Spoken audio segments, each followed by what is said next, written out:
Et bonjour les amis de la passion ludique, bienvenue sur la chaîne. Je vous propose aujourd'hui un format un peu différent. Je ne vais pas vous présenter un jeu ou des jeux, c'est déjà des jeux dont j'ai parlé, qui sont autour de moi, mais je vais vous proposer une mini-discussion, un échange d'avis sur un sujet particulier. Je n'ai d'ailleurs pas d'idée vraiment arrêtée sur le sujet. Je n'ai pas d'ailleurs préparé un scénario ou un script pour vous en parler. Je vais vagabonder en vous présentant quelques jeux qui sont ici pour me servir de support, et à vous de me répondre aussi et de donner votre avis dans les commentaires, je les lirai très volontiers. Le thème du jour, c'est quoi? C'est les jeux à deux, point d'interrogation. Qu'est-ce que je veux entendre par là? Simplement que nous sommes dans une année où il y a une explosion des jeux à deux. Il y a beaucoup de jeux à deux qui sont sortis. Je vous en montre quelques-uns, Gatsby, Zenith, Flatiron, Living Forest Duel, Res Arcana Duo, etc., etc. Et je me suis un peu posé la question. Ces jeux-là qui sont tous sortis en même temps, c'est impossible que ça ait été concerté. Hein. Vous savez, un jeu, quand on commence à le créer, ça prend des mois, voire des années à sortir. Donc, tous ceux qui ont sorti des jeux cette année ne se sont pas concertés à 1 an et demi pour dire, tiens, en 2025, on sortira plein de jeux à deux. Non. C'est un peu la tendance qui s'est faite dans les jeux de société cette année. Et moi, évidemment, la question que je me pose, c'est est-ce qu'il faut tellement insister sur les jeux à deux? Pourquoi? Parce que, évidemment, pour moi, jeu de société, ça veut dire qu'il faut être en société. Bon, c'est naturel. Quand vous êtes avec 4-5 amis autour de la table, vous marrez plus que quand vous êtes à deux, même si ça peut être sympa. Je dis pas, à l'occasion de faire des petits jeux à deux, j'aime bien. Mais quand même, société, quoi. D'autant plus que certains de ces jeux sont des adaptations de jeux plus gros en version duel. Fallait-il les faire? Est-ce que c'est une espèce d'opportunisme commercial de ressortir une licence qui marche bien en jeu à deux? Ben, je sais pas. Je vais vous partager quelques réflexions sur quelques jeux. À vous de me dire ce que vous en pensez. Alors, classons d'abord les jeux rapidement, grossièrement, entre eux. On a finalement 3 catégories de jeux. Les jeux débutants ou pour enfants, les jeux dits familiaux, qui sont de difficulté moyenne et de durée moyenne, plus ou moins, puis les jeux initiés et experts. Alors, dans cette catégorie, il y a de tout. Il y a des trucs qui durent 10 heures et qui sont extrêmement compliqués avec 40 pages de règles, et puis des choses un peu plus contenues. Mais voilà, en gros, il y a ça. Et puis, il y a là-dessus les jeux d'ambiance qui flottent un peu parce qu'il y a de tout. Même si les jeux d'ambiance sont plutôt des jeux dits familiaux, voire enfants. Et le nombre de joueurs pour jouer à tous ces jeux-là pose question. Alors, on a quand même 2 grandes catégories là-dedans, plus ou moins. On a les jeux qui sont de 2 à 4, voire de 2 à 5 joueurs. Il y a souvent cette catégorie-là. Et puis, vous avez tout ce qui va au-delà. 5, 6, 7, 8. D'ailleurs, ça a déjà dû vous arriver, moi ça m'arrive des tas de fois, quand j'organise des soirées, évidemment je ne joue pas les mêmes jeux si on est 3, 4, que si on est 5, 6. Et d'ailleurs, le nombre qui est le plus embêtant finalement, c'est quand on est 5. Quand on est 5, je suis toujours embêté parce qu'il y a tout un tas de jeux qui sont exclus de la liste parce qu'ils se jouent de 2 à 4. Et puis après, il y a des jeux qui vont jusqu'à 6, 7, 8, mais c'est pas le même genre de jeu. C'est pas vraiment les jeux de société avec un plateau et puis un truc un peu plus profond. On va souvent dans les jeux d'ambiance quand on va dans ces eaux-là. Donc voilà, la question se pose. Alors, arrêtons-nous d'abord sur les jeux experts, parce que ça me semble intéressant comme débat. Je vous ai pris comme exemple les Ruines perdues de Narak.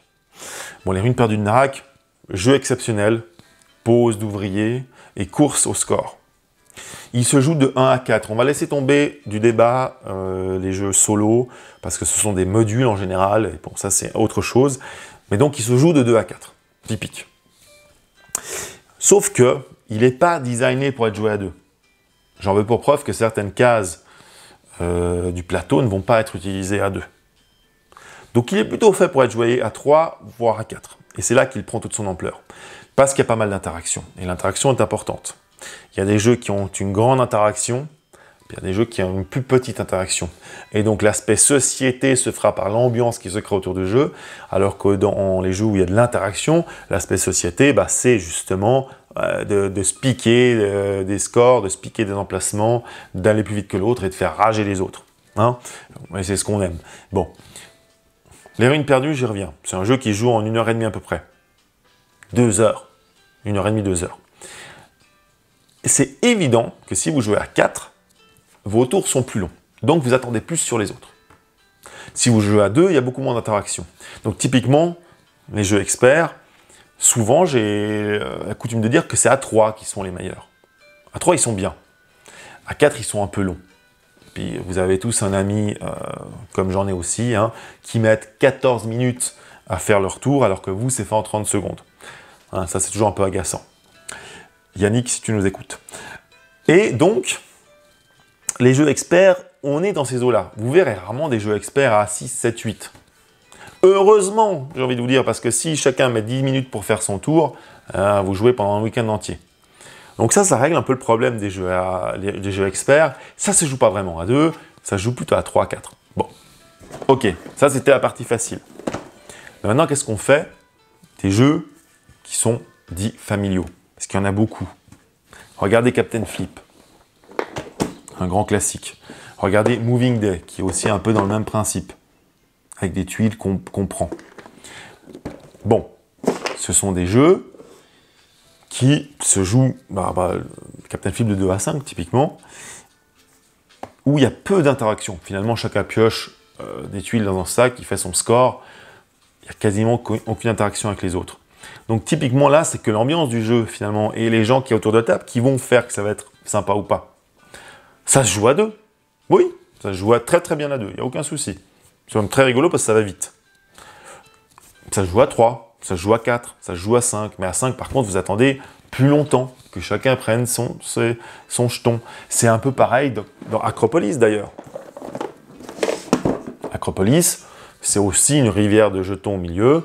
Chacun prend et met dans sa ville. Il y a un peu plus d'interactions ici parce que vous pouvez contre-drafter, c'est-à-dire que vous pouvez prendre les tuiles que l'autre veut absolument avoir parce qu'il a un gros score. Oui, mais Acropolis se joue super bien à 2. Se joue très bien à 3. À 4, il devient un peu plus long parce qu'il faut attendre. Bon, typiquement, Acropolis, j'ai pas envie de le jouer à plus que 3. J'aime bien jouer à 2, 3. Captain Flip, pareil. Bon. On est donc dans des jeux qui proposent des expériences mixtes qui vont très bien. Aucun besoin de faire un Acropolis duel. Ou un Captain Flip duo. Ça ne changerait rien à la formule, je ne vois pas ce qu'on pourrait en faire. Il y a des jeux, par contre, qui exigent qu'on soit un peu plus nombreux. Je vais vous parler de Délit d'initié, qui est un jeu assez récent, qui pour le coup pourrait être joué à 2, mais ce serait une purge. Ça n'aurait aucun intérêt. Il faut jouer à 3, minimum, mais vaut mieux jouer à 4 ou 5. Pourquoi? Parce que justement, c'est un jeu de bluff et d'information. Donc quand chacun a une info que l'autre n'a pas, là ça devient intéressant et on s'observe. Et là, vraiment, on a tous les sens du jeu de société qui est amené par le jeu. Vous pourriez jouer avec n'importe qui, ça serait drôle d'initier parce que vous bluffez, vous regardez, vous observez les autres. Ça, c'est un vrai jeu de société où le mot société a son importance. Délit d'initié duo ou à jouer à 2, c'est nul. C'est nul, ça n'a aucun intérêt. Il faut être plusieurs, bien évidemment. Encore plus. Et de surcroît, je dirais, le trône de fer Bitwix. Bon, là, c'est un jeu qui simule la société du trône de fer. Société un peu pourrie, je vous l'accorde. Alliance, trahison, coup de couteau dans le dos, suspense. Plus vous êtes, mieux c'est. Ça se joue de 3 à 6. Mais évidemment que c'est meilleur à 5 ou à 6. Bien sûr, parce que l'aspect société, évidemment, ressort mieux avec ça. Quoi d'autre? Un petit jeu comme la Habana, qui est un jeu de cartes, mais pareil pour Odin, pareil pour Trio, pareil pour Symbiose. Ce sont des jeux, des petits jeux, qui marchent mieux quand on est plusieurs. Parce que il y a plus d'interaction, parce qu'on regarde les autres. Symbiose se joue avec les gens, avec le joueur à sa gauche et à sa droite. Bien sûr, donc à 2, c'est une tristesse absolue. La Habana, ça se joue très bien à 2, mais évidemment, ça gagne à aller à 3, 4. Évidemment, tout pareil que Odin. Ce sont des jeux d'ambiance, des petits jeux qui fonctionnent très bien. Regardez Hibashi, boum, qui est un jeu de lancer de palais. Bon, ça se joue de 2 à 4, mais à 2, c'est d'une tristesse absolue. Parce qu'on perd absolument le côté jeu d'ambiance, jeu de société. Ici, ce qui est intéressant, c'est que tout le monde jette ses jetons au milieu et qu'on gicle les jetons des autres. Donc plus on est, plus c'est rigolo, bien évidemment. Donc pour l'instant, ce qu'on voit, c'est que, ben, il y a peu de jeux qui se jouent à 2 dans les jeux qui sont prévus pour plus. Maintenant, cependant, il y a une petite exception, dont je voulais absolument vous parler, Zenith, qui est sorti cette année, qui est un jeu à 2, certes, qui est prévu pour ça, c'est un jeu de tir à la corde. C'est absolument génial. Si vous n'avez pas joué à Zenith, jouez-y. C'est hyper tendu. Sur plusieurs planètes, hein, il y a une thématique de l'espace, on tire à une corde alors que l'autre tire à une autre et on essaye de faire avancer un jeton vers nous pendant que l'autre la tire. Bon, ça marche super bien, on met nos petites cartes, etc. Mais ils ont prévu un mode à 4 joueurs. Ah, c'est quoi? En fait, c'est du 2 contre 2 où le plateau et les endroits où on peut jouer est délimité par où est-ce qu'on se positionne. Et puis il y a un système d'échange de cartes avec notre voisin. Donc ça, c'est un jeu qui est designé à 2, mais qui marche super bien à 4. C'est un peu une exception. Mais lui, évidemment que son existence de jeu à 2 est quasi obligatoire, parce que c'est génial. Il fallait le faire, ce jeu. Il fallait l'inventer. Mais ils ont eu cette espèce d'intelligence de pouvoir y jouer à 4. Et je trouve ça absolument génial. C'est-à-dire que c'est un jeu où vous pouvez jouer à 2, vous vous amuserez. Puis quand vous avez des copains qui arrivent, vous vous dites, bah, tiens, on peut quand même ressortir Zenith. Et ça, c'est trop cool. Mais c'est un peu une exception. Parce que maintenant, parlons des jeux à 2 qui sont à ma droite, là, à votre gauche.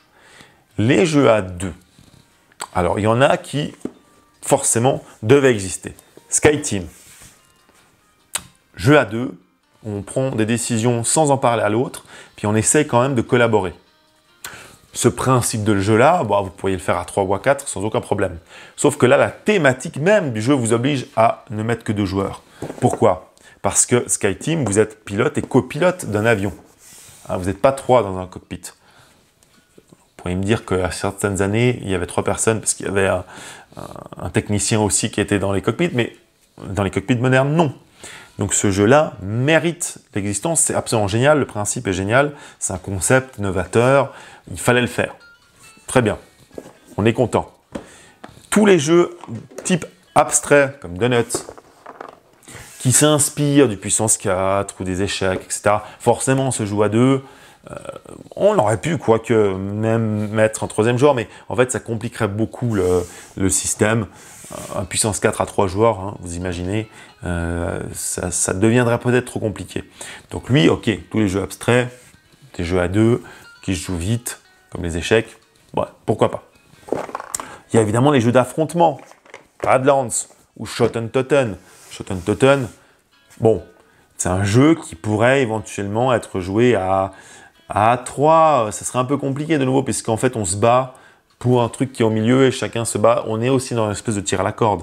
Donc Shoten Totten, c'est bien, c'est super comme jeu, c'est un grand classique, ça joue très bien à 2. Évidemment, Radlands, pareil, on attaque la base de l'autre qui est en face, avec un système de défense sur plusieurs lignes, et puis on va attaquer sur ces lignes et on défendre sur ces lignes. Forcément, c'est très justifié de jouer à 2. Ok. Parlons évidemment de celui qui a mis les jeux à 2 au devant de la scène, c'est Seven Wonders Duel. Et alors là, on arrive dans la difficulté. Seven Wonders Duel est l'adaptation du grand Seven Wonders, de ce jeu extraordinaire qui est un peu le pape des jeux de draft. Hein. On prend des cartes que l'autre aimerait avoir et que nous, dont on a besoin ou pas, bon voilà. Et puis on construit son plateau. On l'a adapté à 2. Alors, dans ce cas-là, d'ailleurs il a gagné tous les prix, c'est un extraordinaire jeu à 2. C'est très justifiable. Pourquoi? Mais parce que Seven Wonders, jeu de base, ne peut pas être joué à 2. C'est infâme à 2. C'est nul. C'est évident, parce que dans Seven Wonders normal, on est en conflit avec son voisin de gauche, mais aussi en échange, et aussi avec son voisin de droite. Donc cette interaction-là fait qu'à minima, il faut jouer à 3. Même dans l'esprit, hein, j'entends. Et à 4, c'est aussi très intéressant. Il fallait faire une version duel si on voulait jouer à 2. Devait-il exister? C'est difficile de dire non à Seven Wonders Duel, tellement il est excellent dans ce qu'il propose comme jeu à 2. Ne vous attendez pas à une grande expérience de jeu de société, mais par contre, jeu de logique, jeu de course vers l'avant, où on observe l'autre, on essaie de piquer les bonnes cartes pour pas qu'il les aille lui. Ça se pose là, c'est absolument super. Autre jeu que j'adore, qui qui s'appelle Pagan, qui aurait dû avoir un plus grand succès. Lui, on rentre presque dans la catégorie des jeux experts, mais à deux. Ce qui est rare, hein. Il n'y en a pas beaucoup. Et là, c'est vraiment une sorcière, un chasseur. L'une essaye de se cacher, l'autre essaye de le trouver en allant visiter avec des cartes et des jetons les habitants du village, obtenir des indices, etc. C'est superbe. C'est un jeu de cache-cache, un peu morbide. Ça marche très bien. Alors si, ça aurait pu être joué à 3-4. On aurait pu même faire du 2 contre 2 là-dessus. Ça marcherait. Mais il y aurait une espèce de complexité un peu folle qui fait que ça se mérite à 2. Et si vous n'avez jamais joué à Pagan, vous aimez les jeux un tout petit peu plus costauds, allez-y, c'est superbe. Ok, maintenant,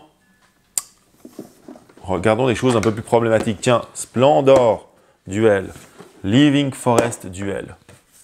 Ces deux-là sont des adaptations, tout comme Seven Wonders, de leurs grands frères. Splendor, énorme jeu hyper connu.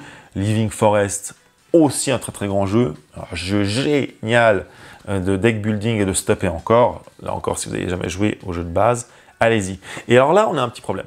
C'est que Splendor et Living Forest, le jeu de base, vous pouvez très bien jouer à deux. Très bien. J'ai pas beaucoup joué à Splendor, moi. Donc je vais surtout vous parler de Living Forest, parce que ça, j'ai vraiment beaucoup joué. Ça marche super bien à deux, Living Forest. Il n'y a aucun problème. Alors, qu'est-ce que le Living Forest Duel apporte? Bon, en fait, soyons honnêtes, si. Il apporte un peu de dynamisme, ça va un peu plus vite. Et puis la mise en place est bien plus rapide. Living Forest, son défaut, malheureusement, c'est que c'est un gros plateau, il y a plein d'éléments, il y a des cartes. Ça prend un peu de temps à mettre en place. Et si vous voulez faire une petite partie rapide, c'est mieux d'aller dans Living Forest Duel si vous êtes deux. Donc, quelque part, j'ai envie de dire qu'ils ne se sont pas fichus de nous quand même. Ça marche, c'est ok, ça se vaut, Living Forest Duel. Splendor Duel marche très bien aussi. Donc, mais voilà, là vous voyez, on est dans une problématique un peu plus difficile là. Est-ce que fallait vraiment les faire ou pas? Ou est-ce que c'est de l'opportunisme? On a ressorti Living Forest Duel parce que Living Forest marchait super bien. Allez go, on y va, on va encore vendre des jeux.